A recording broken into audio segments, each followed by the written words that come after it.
So I'm here in Stoke-on-Trent and we're looking at Mac buttons. And would you believe it? These buttons are China clay buttons. And you can see there, look, they're made in Stoke-on-Trent.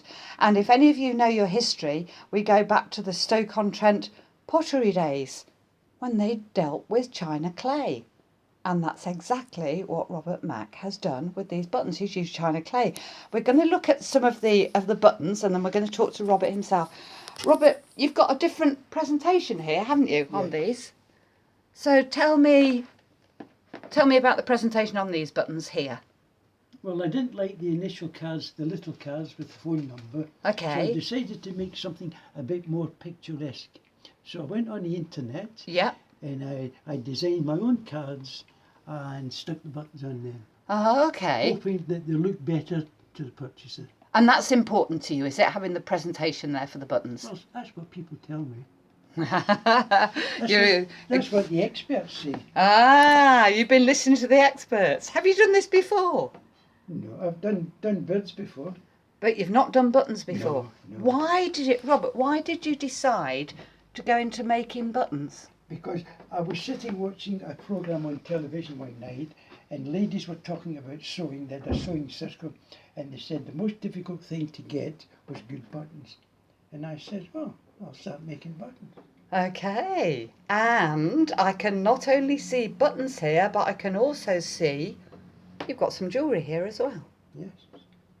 And you've got some other pendants up here. It's still using China clay? Still using China clay, yes. All right, and you've got something here about a dragonfly. Well, what happened was I thought the cards were too big, so I started to cut the bottom off.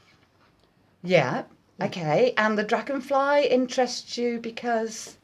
I was interested in wildlife. Oh, really? Because you've got quite a lovely lot of information on here about them as well, haven't you? Now, you've got something down here, the bald eagle. Ah, okay. Ah, right. So is the design of the button based on the wildlife? It's not. No. But you're just including a bit of interest. A bit of interest information here. Okay. All right. Okay. So ladies, if you are, or gentlemen, if you are without buttons for the particular garment that you want, if there are 3 buttons on this card, Robert, if somebody, for example, wanted 13 of them, can they get 13? Oh, yes. Okay, right here. All right, and what do other people who make buttons, what do they make them out of?